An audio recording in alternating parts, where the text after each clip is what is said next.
All right, well, welcome to the 11 o'clock session of Com Week. Hopefully you've met some interesting folks over the last couple of days and learned some things. It's always fun as faculty to offer some different options for you rather than just coming and listen to us yak at you for an hour and a half or whatever. But I'm really excited about this session. In the big screen is Julian Liby. Julian is a graduate of the Elliott School. He did his undergraduate work here, and then he got his master's degree here. After he graduated, correct me if I'm wrong here, but after your bachelor's, that's when you went to Bethel College. Yep. And did videos for the foundation. And then a similar position in admissions at Wichita State opened up, and he came down here, and we were able to enjoy his work for a while and get to see him a lot. And now he is doing videos and other digital marketing projects for the Yale University School of Music. So that's kind of cool. So he is joining us from New Haven, Connecticut. So we just hope that all of the technology works and it is flawless. This is Koji, his brother, and you're going to learn a lot about Koji here in just a little bit because it's a 12-minute video, and so we'll watch it, and then plenty of time for Q&A, and this will make sense once this is all over with. You can come up and talk with Koji about what he is doing. But I guess the first question for both of you can respond a little bit, but how did this project start, or who said, hey, we need to do that, or what's the story behind just getting started? Yeah, the story of the documentary, it was me. I was the one who thought that, this might be a cool project to do.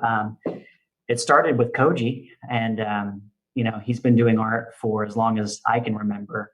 And over the years, I noticed that his art style was changing as he was going through his own personal journey as well.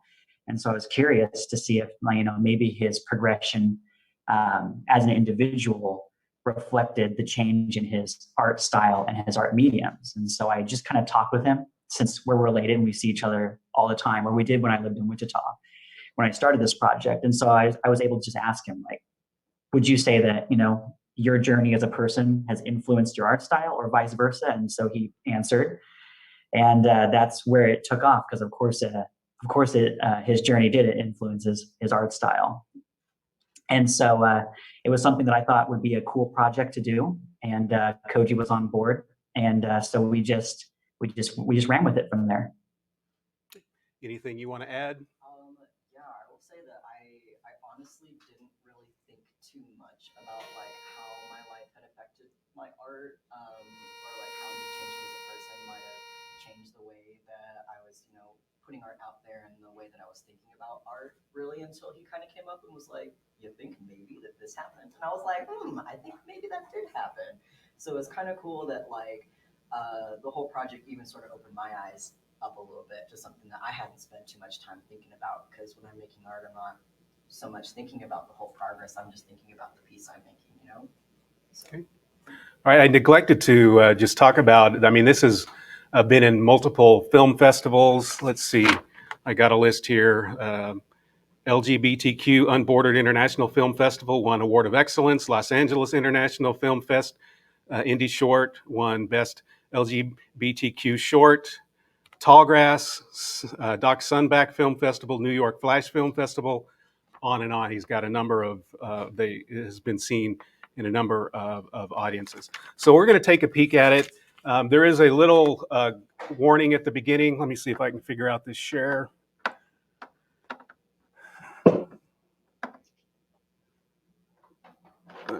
Let's see. This is the technology part that I was talking about.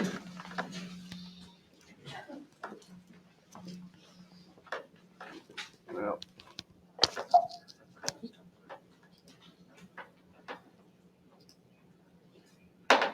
let me try it this way then.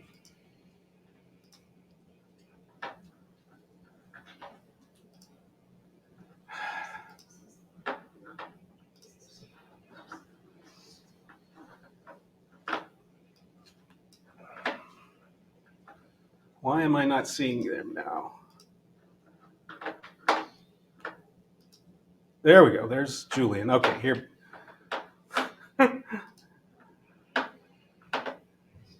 Now we're getting there.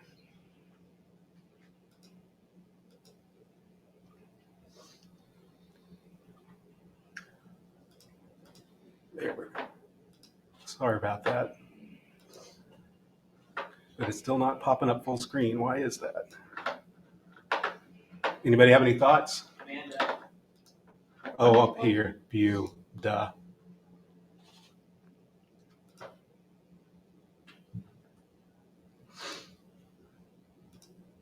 There we go. All right. So let me get that out of the way. And I was starting to say there is a warning that, yes, there are some deceased animals that are part of this, but they were deceased before he got them. So there's no issue with mistreating animals.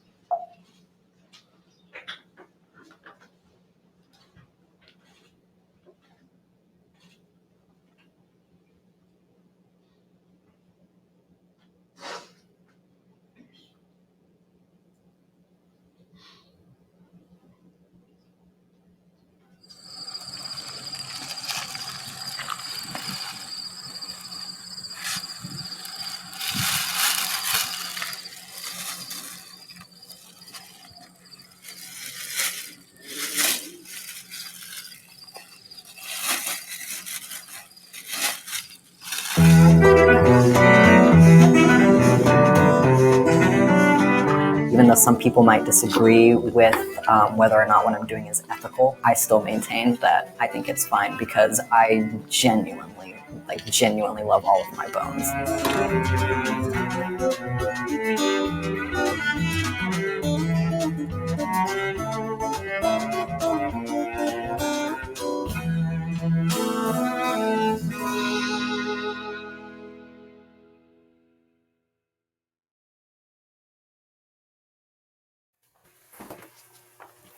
So this is my freezer with all of my specimen. And then here I have another third of the mouse that I feed my beetles. This guy. He's a big boy.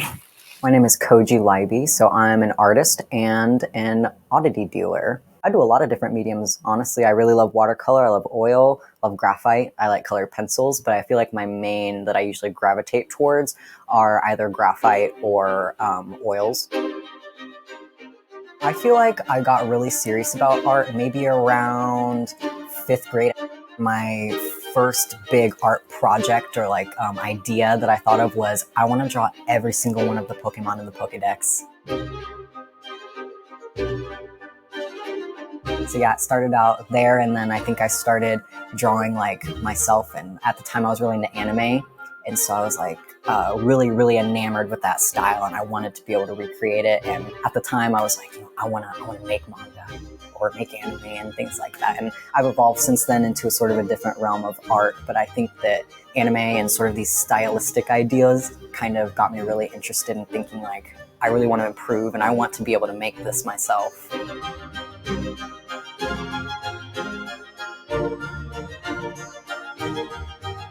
Dude, I'm in like realm question mark. It's like not even a letter. I don't even know. I feel like, because I started out, I was really passionate about anime, and a lot of artists are when they start out. And when I was younger, I was really like that, where I didn't have any interest in realism. And even now, like realism, I do really like it because that's what a lot of people would identify my style as. I consider it more like semi-realistic or like surrealistic because it has realistic components, but I do really like having stylistic components as well. I think that shift probably started in around high school, and that's when I started getting into practicing realism, and then that sort of morphed, I feel like, my stylistic anime-ish style kind of mixed with the more realism components, and that sort of has brought me to where I am now.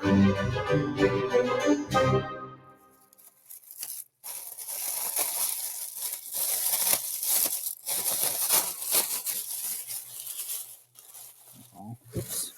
So it's like, they look like this, and when it's not your own pet, it's easier to deal with, but when it is, you know, a pet that you've known for your whole life, even, you know, it would be really hard to see them like this. Because even though I don't know him, it's really sad to, you know, see how he's gone out. As I got older and sort of experienced things more, you know, my mentality changed, and I got new like views on the world. I think it changed because I became less concerned with like absorbing myself into my art and like going into another realm, and more into just like trying to get other people to enter my realm instead, you know? Instead of making me feel comfortable, I wanted to make things that would make other people feel uncomfortable. So one of the biggest inspirations in my art like nowadays is, you know, as a teenager, dealing with like being trans, dealing with just having run-of-the-mill depression and anxiety. Like I spent a lot of years being really suicidal and like just, I mean, to the point where I remember going to sleep at night and like I couldn't look up at my ceiling fan because all I could think about was like hanging myself from it. And the only reason I never did it was because I knew that if I did, the ceiling fan wouldn't hold my weight.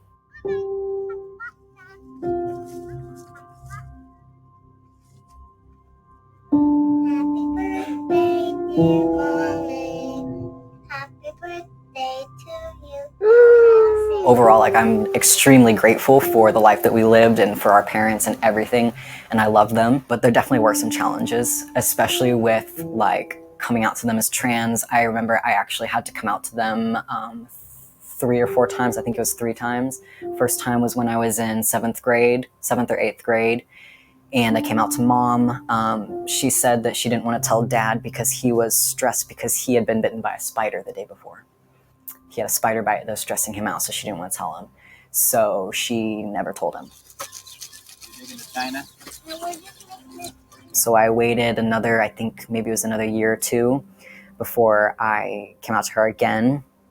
And then that time she told dad, and that's when we had a big conversation, and I told him, you know, like, well, I am trans. I want to go by different pronouns. I want to go by a different name. I don't want people to see me this way anymore. And I remember that one of the first things they said was, what will people think of us as parents? And basically saying that if I'm going to be trans, people are going to think they're bad parents. And that really hurt because it was sort of a mixture of feeling like they weren't actually concerned about what I was feeling. And then it was also a mixture of feeling guilty because then I felt like I was a bad kid. Like I felt like I was a disappointment. I had told them about how I was feeling really suicidal and how I really wanted to kill myself. And dad had said something like, because I think I had told him I go to sleep every night hoping I don't wake up. And he said, I think everyone feels that way at some point in their life. I also remember asking to go to therapy. He said he didn't believe in therapists, so he didn't want me to go to therapy. And so it was after that night that I think that was probably like the most suicidal as ever. I really felt so low that I really wanted to end it. And sometimes it really hurts to think about because the reason that I didn't was because I didn't want to hurt mom and dad. Like I knew that if I were to kill myself, that they would feel really guilty and it would hurt them. And I just like could not do that to them. And so sometimes it really hurts to think about because I know that they think that I was never thinking about them and that I was always thinking about myself, but I really was, you know? I always tell people like, if I could choose not to be trans, I would, because it's really hard. It's not that I have anything against being trans, it's just that there's a lot of difficulties you have to go through, and a lot of people won't accept you. And that's hard. I don't want to have to do that. It's just that I realized throughout my life that this is the only option for me because I really was so miserable. And, you know, I still struggle with being depressed, but it's so much more manageable, especially now that I've like started my transition and I can actually like who I see in the mirror. And it really, really hurt that like mom and dad weren't exactly there for me. And mom at least tried her best, I know, because she did make the steps to get me into therapy and she made sure to tell me that she loved me no matter what, and I knew that. But, you know, it still always really hurt that even though she said that they would love me, it kind of always felt like they weren't really loving me. It was who they thought I was. And like I would go to sleep at night, and I remember when I was a kid that mom would tell me like, you don't ever want to go to sleep with the covers over your head because you'll suffocate. So I would go to sleep with the covers over my head, and I would tell myself that if I died in my sleep, it would be an accident and it wouldn't be suicide. And so I think it was around that time that I was really dealing with all of that stuff that I started developing a slightly healthier relationship with death, because I stopped being so scared of it. So because of that, I think I started to view death as something that was really beautiful. And I started thinking of it as like a natural process and like not something to be afraid of, and something that I honestly really admired. And I think that's really come out in my artwork nowadays, especially with like my body horror and like sort of more gory art.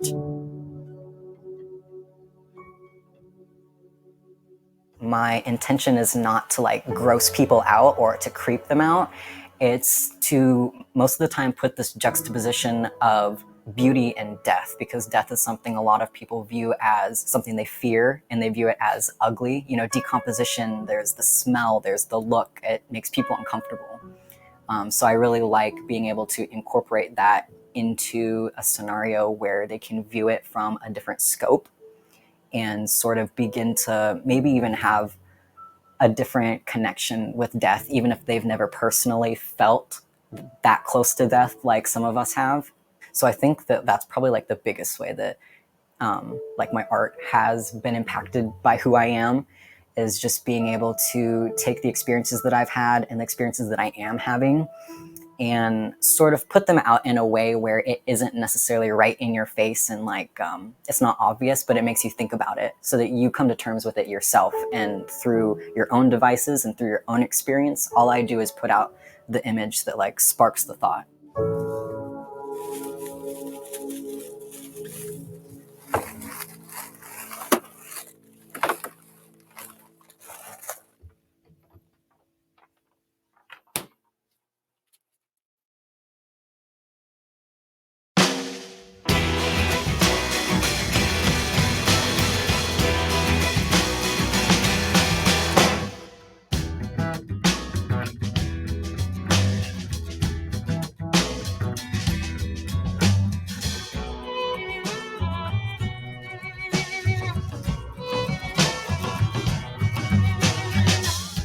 So I don't have my neighbors on Snapchat, but I'm still gonna give them a shout out anyway, because they just got me a whole ass squirrel. Like, the cats will just kill shit, and anytime they just let me know, and they're like, because they don't want to deal with it, and they're like, oh, come get this squirrel.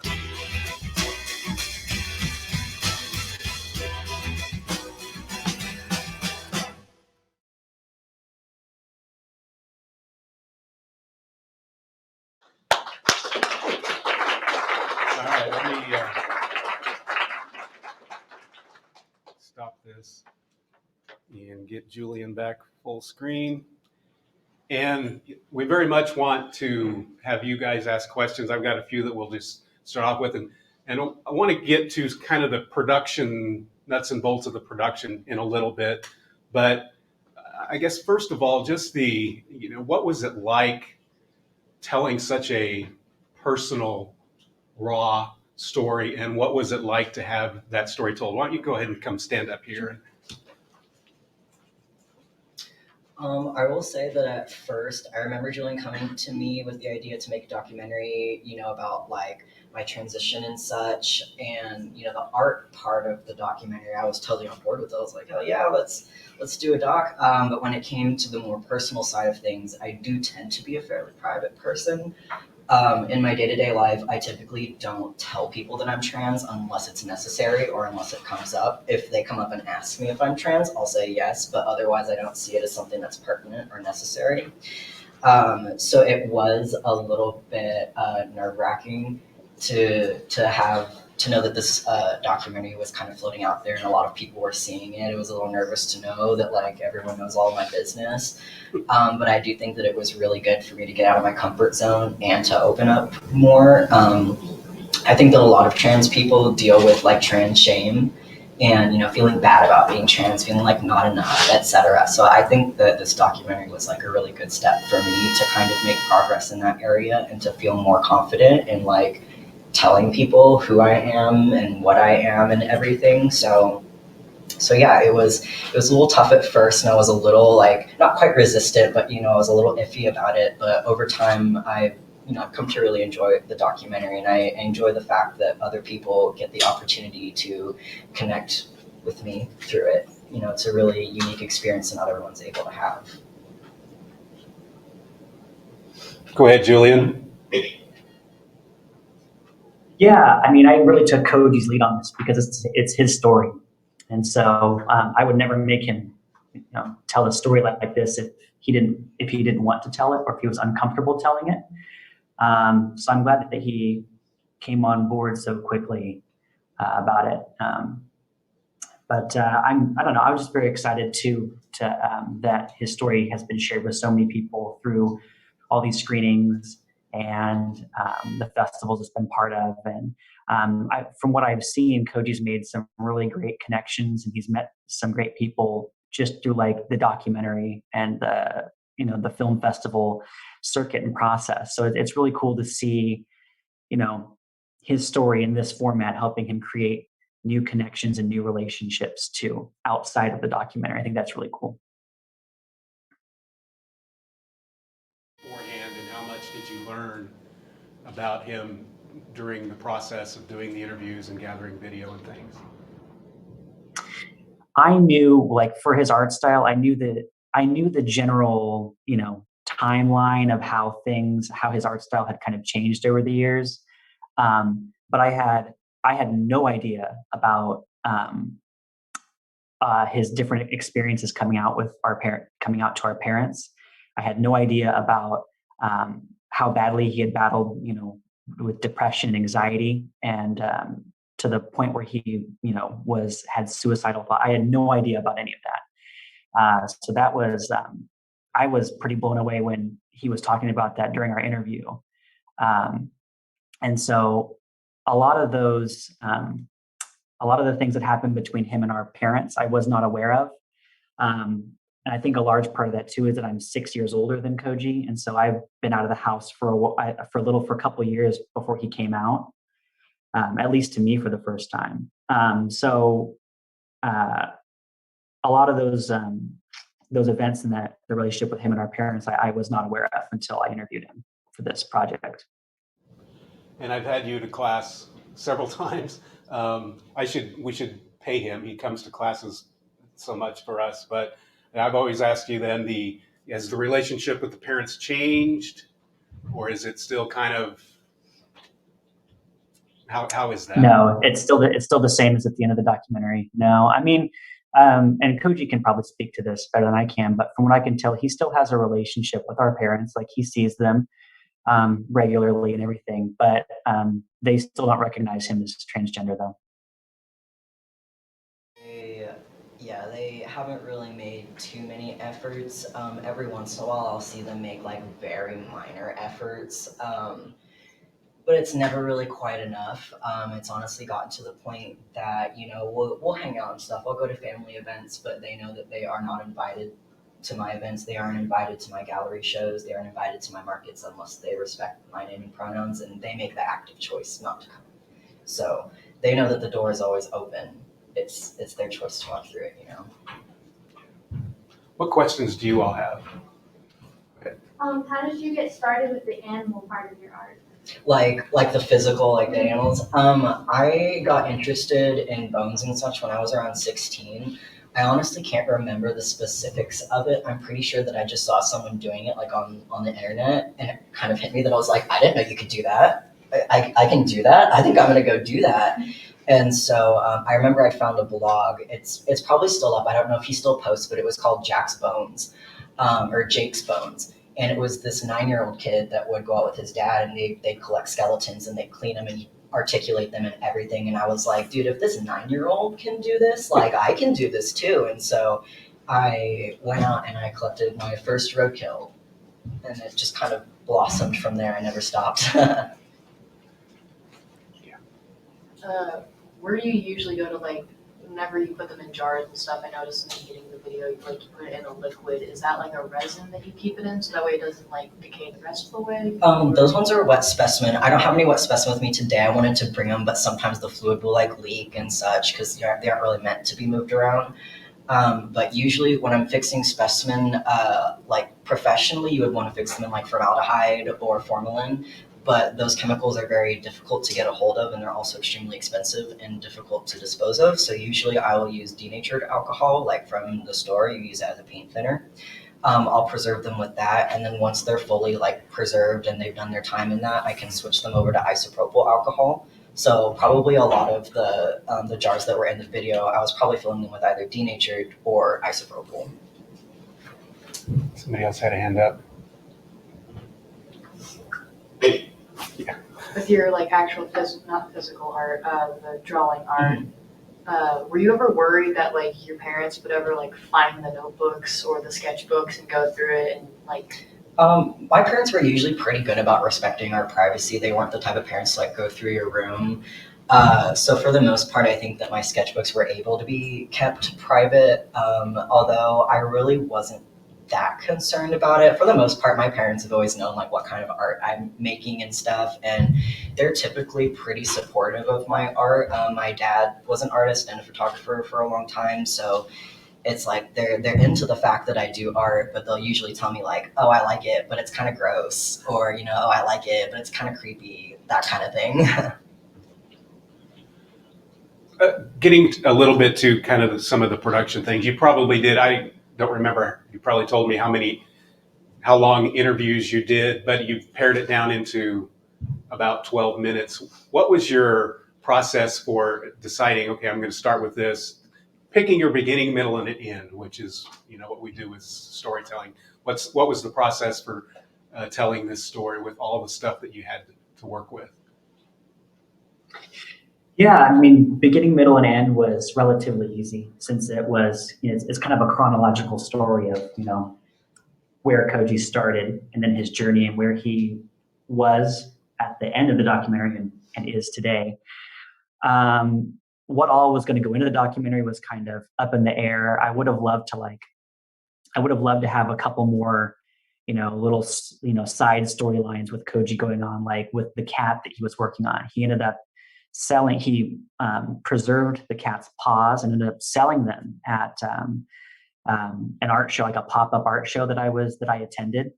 But I'd already moved away. So like the production timeline on this was pretty tight. Like I kind of wrapped it up a little bit earlier than I wanted to because I was moving to Connecticut. So we just did one interview. So the one interview that you saw, and I think I hung out with him like 5 or 6 times to shoot B-roll. So I watched him, you know, work on some animals like the orange cat that you saw. I watched him go through the process of mummifying like the cat's paws. I went out to some of his bone piles and a couple times. And so we shot a lot of B-roll.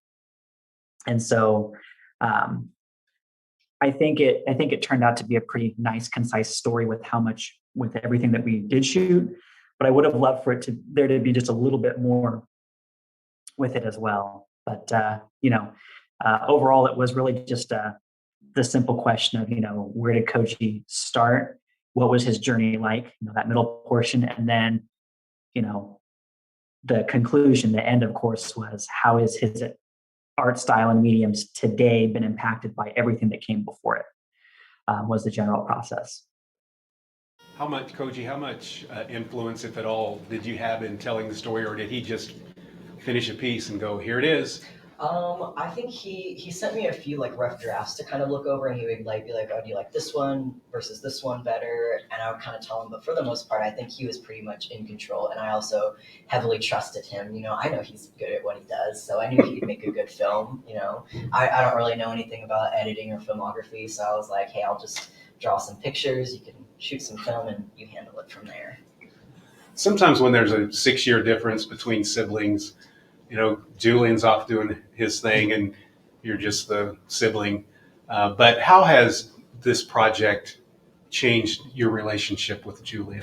I do think that it's made us closer. Plus, one of the main reasons I wanted to do the documentary, even though I was like at first a little bit apprehensive about like getting really personal with it, I did really want to do a project with my brother. You know, because we're all kind of artistic in our own way, and I feel like our other brother and myself have both been very artistic from a young age, so it's been easy for the two of us to like collaborate. I've done like album artwork for his band and stuff, or we'll do paintings together and things like that. But Julian and I being, 6 years apart, he moved out when I was in like probably middle school, I think. And he didn't get into filmography until he was quite a bit older, like film and photography. So for me, I was just really excited to do an art project with my brother like that. We'd never really done anything like that before, and it was incredibly fun. So yeah, I think it's been good for our relationship for sure.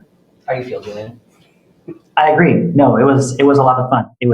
There were sad parts too where I learned about your story that made me that very much upset me that you felt the way that you had over the years. But overall, like working together on this was a lot of fun, especially when we were collaborating. When I had an idea like, oh, it'd be really cool to have an animation.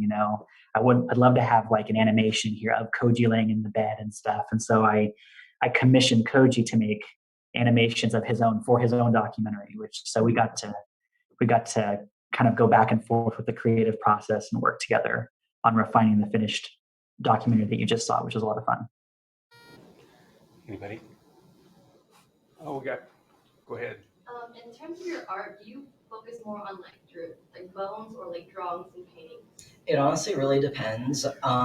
Generally, I would say I typically focus on drawings and paintings, but for the past about like year and a half, I have been in kind of a slump. It's just been hard to make work, or I haven't felt inspired, haven't felt motivated. So that has led me to work a lot more with the bones.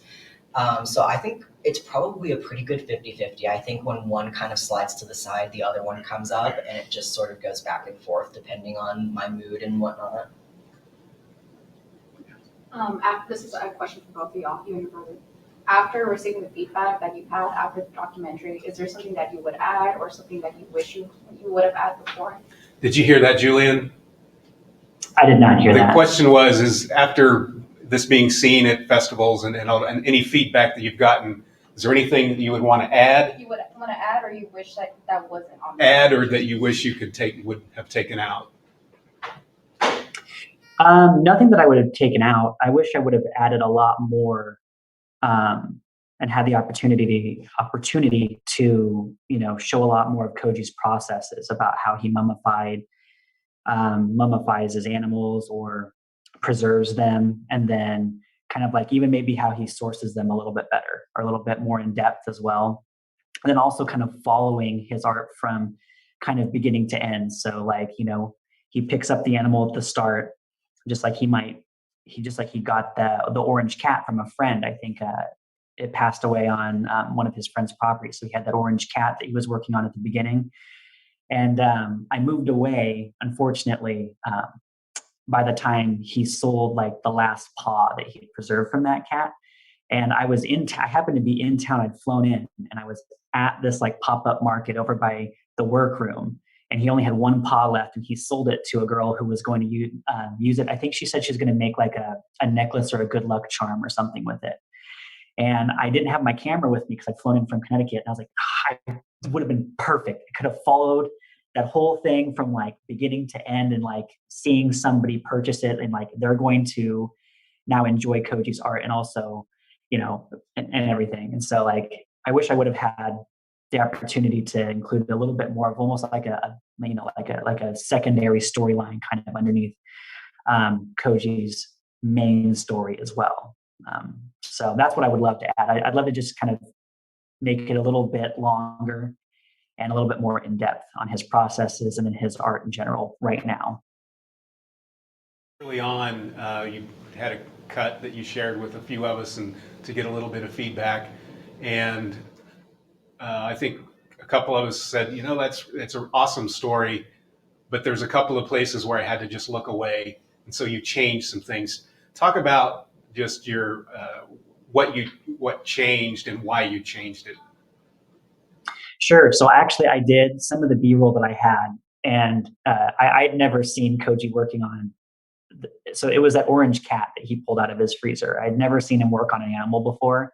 So I have B-roll of him like actually cutting the paws off the cat. And so I had that B-roll in there. It's to somebody who's never seen something like that before, that process, it's a little bit visceral, and it is very uncomfortable. And I intentionally paired it with the portion of his interview where Koji was talking about how he's now trying to create art that makes people uncomfortable. And so the visual was supposed to mimic the idea behind the themes in his art now of making people uncomfortable.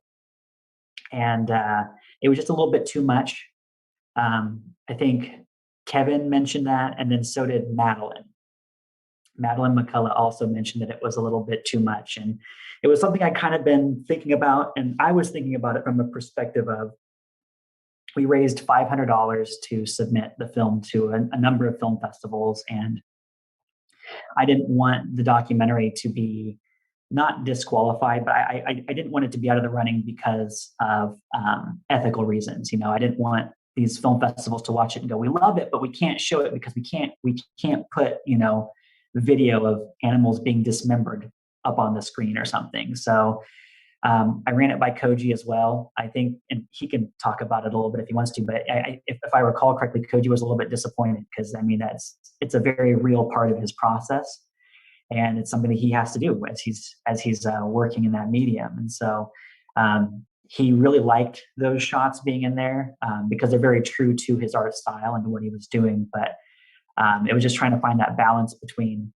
what he's doing and then what people are comfortable with seeing, but not make it too uncomfortable for them, even though we want them to be uncomfortable. So it was kind of like a balancing act. And that's kind of like something that I have to do with all of my work. Because a while ago, I kind of come around to realize, when people are like, yeah, I just can't watch that scene, like it's too much. And for me, I deal with that all the time. So I'm kind of like, well, what's the deal? But after spending a little bit of time, putting myself in someone else's shoes and thinking like, I think that also the main thing is that it was a cat. It was a domestic cat. So a lot of people in their heads go to, oh, that looks like my cat, or that looks like a cat I know. But, if that had been like a raccoon or a possum, would people be as upset about it? Kind of raises some questions, but I totally get it because, think about if you're seeing your own pet having its paws chopped off. Although I will say, though, I do actually have that orange cat skull with me today. So, he's still with me. I didn't sell his skull. I sold his paws, but the rest of his bones all came with me, and I have them still in my home, and I treasure them. But all of those paws that I sold, half of the people, so 2 or 3 of the people who bought them, told me actually specifically they got it because they used to have an orange tabby cat. This reminds me of my cat that I had. This is going to go on my altar for my cat, etc. So even though it's uncomfortable for some people because it reminds them of their pet, for other people it's kind of the opposite. It's like, oh, that reminds me of my pet. I want to keep that with me. So it's kind of like an interesting dichotomy, and you have to sort of just make sure you're balanced and try to sort of appease both sides, because it's never my intention to disrespect anyone or their experiences or anything like that. Everything I do is intended to just sort of just be art and be beautiful and show, to me, I just think that bones are art by themselves. A lot of people will paint them and sell them. I can't bring myself to do it. I just can't. They're art as they are. I feel like I'd be defacing them by doing that.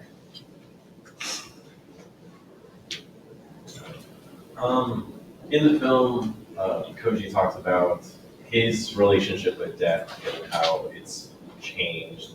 Julian, has your relationship or how you feel about death changed throughout the process of the film itself? Did you hear that, Julian? I did not hear it. Has this changed your perception of death, by doing this project? Is that about? Yeah. Okay. Yeah. Has it changed how you feel about death?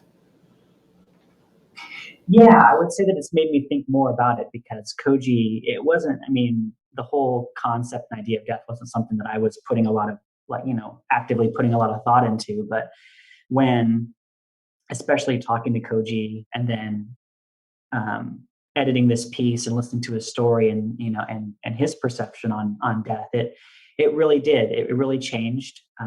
It really changed my perception. I thought about it a little bit more, and I actually felt a little bit. I felt, more comforted in the idea of death after talking to Koji, and everything he'd been through and how that shaped his view of it. I mean, it made it feel like a more comfortable concept to me when trying to view it from Koji's perspective, which I really appreciated, and it really helped me appreciate his artwork even more too. Yeah. This is mainly a question for Koji. If someone ever came to you, like saying that their pet passed away, and they asked you, could you mummify a certain part of said animal's body, would you be willing to do that for somebody? Yeah, I do that all the time. Granted, people don't bring me their pets very often, but I have a lot of people ask me, they're like, when my pet dies, would you be open to doing this? Or people will find, I usually can't do much with birds because for the most part they're federally protected, but people will be like, I found this bird, can you preserve it for me? Or I found this butterfly, can you preserve it for me? So really, yeah, I'll do anything. Bring me something dead and I'll find something fun to do with it. What's the biggest animal you've worked on? Well, it depends because I don't always pick up the animals in full. Sometimes there are like certain farmers that I'll go visit and they'll just let me walk their property, or they'll collect bones for me and I'll pick them up. So like I've definitely worked with cow and horse bones before. I actually my old roommate took me to his property and we dug up a horse skeleton that they had there. So I have a horse skull at home now, and the whole thing was a little too big to excavate, but I think that was probably one of the bigger projects because it truly was just like so huge. For the most part though, I tend to pick up the smaller animals just because they're easier to work on. It's also easier, like if I do want to use parts of them for other art, like sometimes in my shadow boxes with bugs and stuff, I'll put like ribs, leg bones, stuff like that, and put the two together. So I tend to focus on the small to medium, but every once in a while I will go out there and I'll find some horse and cow bones and stuff. It's just a little more work. Yeah. Another question. So you said you usually go up to properties to find your bones. How long does that process usually take? Like I could tell that obviously these are actual skulls. So say you pick up an animal, the skin and muscle and everything is still on it. How long does that process usually take to actually get the bones themselves? It can depend a little bit. It depends on weather, temperature, what time of year it is, all that kind of stuff. But I would say usually, depending on the size of the animal, if we're talking like maybe a raccoon, probably like 8 months to a year. It really depends because like if you get them started in the summer, they're going to go a little bit faster because of the heat and everything, versus if you get them started in like the winter or the fall, it'll go a little bit slower. And then depending on just how the weather is and like how often, I'll try to go out there and like flip them over so that one side doesn't get more decomposed than the other, and it'll kind of go at the same pace. So it depends a little bit on like how much time you give to it. But most of the time, if I have just like a whole carcass, like fur and meat and everything, I would probably give it about a year. And another question to add on to that, have you ever like researched ways to maybe make that process quicker, or have you kind of just done it the natural way? Most of the time I like to do it the natural way just because it's the easiest and I can just kind of toss them out there and forget about them. And then just go check on them every once in a while, move them around, take things as I go. But for a while there, I did have a domestic beetle colony. It got really humid. This was during the summer. It got really humid, and unfortunately they grew mold, so the whole colony ended up dying. So I don't have one right now, but for a while there I was doing that. And so they'll eat the flesh and meat off of the bones for you. So that definitely speeds up the process a lot if you can get that going. Yeah. Have you made clothes or jewelry with the animals that you worked with? I make lots of jewelry. That's actually been my main thing recently. Personally, from like my collections, I like just a bone. I don't need anything special done to it. I just like a bone on the shelf. But I've noticed that a lot of people like bone art. So I've been doing like, the shadow boxes, put the bones in there. I do jewelry, a lot of earrings usually. I've made a few necklaces. I actually have my little chain that I did too. So yeah, I definitely make stuff out of them because at a certain point, you just have too many bones, you just can't, yeah, it's just, I got like basically a big box full of them. It's like, well, might as well make them into something, let someone enjoy them. So let's go over here real quick. Yeah. Do you you have any major influences on your work today? Other than like kind of just my experiences and other artists, I mean, I feel like I kind of try to take inspiration from anywhere. Because like I said earlier, I've kind of been in a slump for the past like year, so I have had a really hard time coming up with inspiration. But I think that when I do tend to find it, it's usually from other artists, especially other artists in the community who are doing great things, sharing ideas with me, just passing it back and forth and getting fresh new thoughts in your head instead of just sitting there doing the same old thing that you've been doing for forever. Koji can, I assume, can stick around a little bit after we're done, and so specific questions like that. Just getting back to the video itself, and you kind of touched on it, Koji, but you are here in a room full of strangers sharing your story. Could you have felt comfortable doing that before this project? Probably not as much so. And then even after this project, I've got a good layer of sweat going on me, just from the nerves. So yeah, I think that before this project, I'd probably just kind of be melting on the floor. I don't think I'd survive. Yeah. So let's talk a little bit about navigating the film festival. How does that all work? Some people may be interested in doing projects that they want to submit. How did that go? It's really pretty simple. I submitted his documentary through a service called Film Freeway. So if you've looked into navigating the film festival circuit at all, you'll probably end up on Film Freeway, because I think every single legitimate film festival has a page, and that's how you can submit officially to them. So that's how you would submit to, let's say, Tallgrass. And so I went, there's so many film festivals around the world. And so I went and I started by looking for film festivals where the entry fee was $0. So I wanted to see how many film festivals we could submit to for free. And after that, I kind of started narrowing. If we were going to pay to submit, which we ended up doing, I wanted to prioritize film festivals that were LGBTQ plus specific or had a category for LGBTQ plus stories. And so his documentary, Koji's documentary, generally did really well with those film festivals specifically. Some of the larger ones like Tribeca that I went ahead and just took my shot with, we ended up not getting accepted into, which is fine. So I kind of set a budget for ourselves, and I started a GoFundMe for the submission process. So, I think Koji and I don't know if Koji really looked over the list that I have. I think I shared it with him, the film festivals that I was planning on submitting to, and I had done the math, and it was going to cost about $500 for all of the submission fees. So I shared his trailer, the GoFundMe on Facebook, and like in our Instagram stories and stuff, and just let everybody know that if they wanted to donate, even just $1 to help us submit to these film festivals, I'd share the documentary with them, since it wasn't public, still is not public yet. And so we raised, I think, the $500 in like 1 or 2 days. And so we were able to submit to all of the film festivals that we'd been looking at and that I had already gone through, and like determined that, I think these have the category and the themes that we would like to submit for. So that's generally how I went about submitting his film. Is there anything else I can answer about the film festival circuit process? Whenever he was recording it, I don't know if he can hear me at all, but whenever he was recording it, what was the main outlook that he was trying to go for? Like, what was the main, like, not anchor, but like the golden nugget of the story? The question is about when you were doing the interviews and approaching the story, what was the golden nugget? The golden nugget, or what was the anchor? Anchor.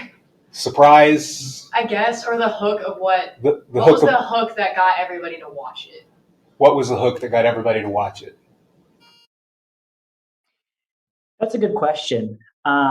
With the trailer, at least, I think that visually one of the first hooks is Koji's art medium. So I think there's an element of intrigue to like, he loves, he says something like along the lines of like, he loves each and every one of his bones or something.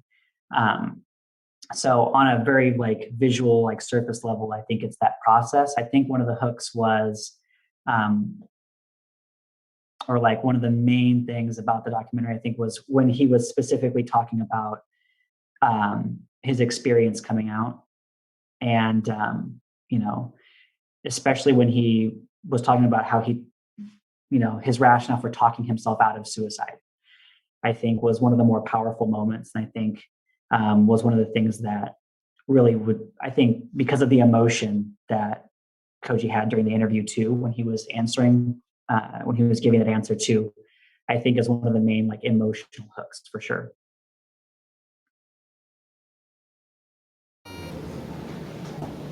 Has Julian talked about upcoming projects? Did I miss that? Not yet. So All right. that will lead us And into. has he talked about his job? We're getting there. All right. That was perfect segue to where I was going to go here, because I want to respect everybody's time. But Madeline was just asking about current projects that you might be working on, and then just to explain about what you do there at Yale University and just what you're up to now. Oh, sure. Personal projects. I have a couple local documentary ideas up here in Connecticut that I'm thinking about pursuing. One is like kind of sports related, and then the other one is like music scene related up here. So I'm kind of exploring those and just trying to determine which one is a more feasible, story for me to tell soon. But I'm doing some freelance work right now up here outside of work, which is taking up most of my time. So I'm not working on any documentaries right now, unfortunately, but I hope to in the next couple of months. As for work, I am the video producer at the School of Music at Yale. So I do all of the marketing and promotional video work for their paid concert series, first and foremost. So I do all of like the advertising videos for the orchestra performances, opera performances, and that kind of thing. And I also will do like general marketing and recruitment based videos about like, the different academic or music programs that we have at the school, how it differentiates, the School of Music here from other conservatories like Juilliard or peer institutions like that, which typically is the content that I make up here is like the direct opposite, I feel like, of the type of mood and vibe that we had in the documentary that you guys just watched. A culture shock going from Kansas and Wichita State to Connecticut and a prestigious school. There was a little bit of culture shock moving to the Northeast for sure. Everybody's in a hurry up here all the time. So, people on the road are crazy. They drive like mad all the time. The people up here are kind. They're kind. They're just a little bit more curt. They give off a worse first impression than Midwesterners do, because they don't try to be overly nice. When they first meet you, they're a little bit. They see people kind of come off cold and standoffish because it's just they're kind of to the point. They're really to the point about everything. But generally, in terms of like going from Wichita State to Yale, Yale was an institution that I'd only probably ever seen in like TV shows or movies and things. And part of me was kind of like, I didn't even realize it was a real place in some sense. I never really entertained, touring Yale or going here as a student or anything. And so when I moved here and walked on campus for the first time, it was kind of like it's kind of like almost like a revelation. It's like, oh, this is a real place, and these are the people who go here and the people who teach here. This is amazing, And but everybody up here, they're just people, just like everybody else, though. So it was a shock. There was culture shock, but then there also, in some ways, it was kind of shocking how similar things were too. Anything about the documentary or the process that I haven't asked about, or we haven't asked you, that you want people to know or just want to share? I don't know how many people, because I can see like half the room. How many here are interested in filmmaking? Anybody? Oh, there we go. Wow, quite a few. Yeah. So in terms of documentary filmmaking specifically, like there are so many stories out there. And I think I don't think enough can be said about just getting out there and just working at your craft. So making films, or for me, making documentaries and telling stories, because that's how you're going to get better and better at telling those stories as you keep making them.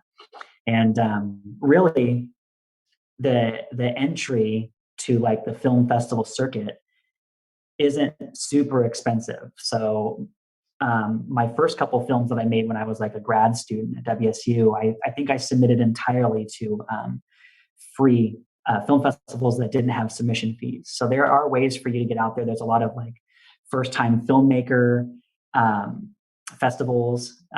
If it's your first film ever, that you can submit and screen at. There are a number of film festivals specifically for students. So it's never too early or too late, I don't think, to get started on telling the stories and making the films that you want to.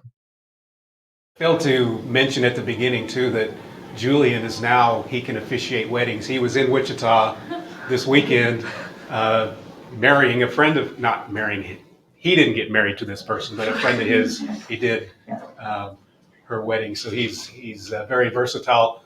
And when I asked him if I could share that, he said, sure, and just tell them for flight and lodging, I might be able to do there. So if you're looking for somebody to come in and do that. Julie, if you can hang on just another few minutes here. Koji, just talk about what you're up to now, how they can get connected with you. And Yeah, well, I have business cards up on the front table, and those will have like all my social media on it and everything. For the most part, I tend to sell like at local markets, so like pop-ups. The next two I have this month is the Valley Floral Community event in Ketchy, Kansas on the 23rd. And then I'm going to be at Town West on the 28th for the Monster Mash Mall Mania drag show. And there's going to be a lot of other cool artists at that one too. The guy who organizes those events is always amazing. So, but anyway, if you follow my social media, you can keep track of what I'm doing. Or if you like specifically want to know where I am, you can always message me or send me a text or whatever. All of my contact information is on there. But for the most part, like if you go to pop-up events around town, you're bound to come across me at some point. I'll be there.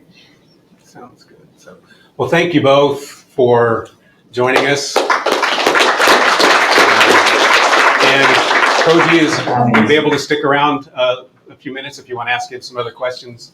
Abel, if you want to come up here, you can talk to. But I really want to pitch the final event at 12:30, free food, pizza, and the opportunity to connect with some local professionals, get some critiques done on resumes if you have those, or just to pick their brain about how they got to where they are, all different areas of communication. So thank you for coming.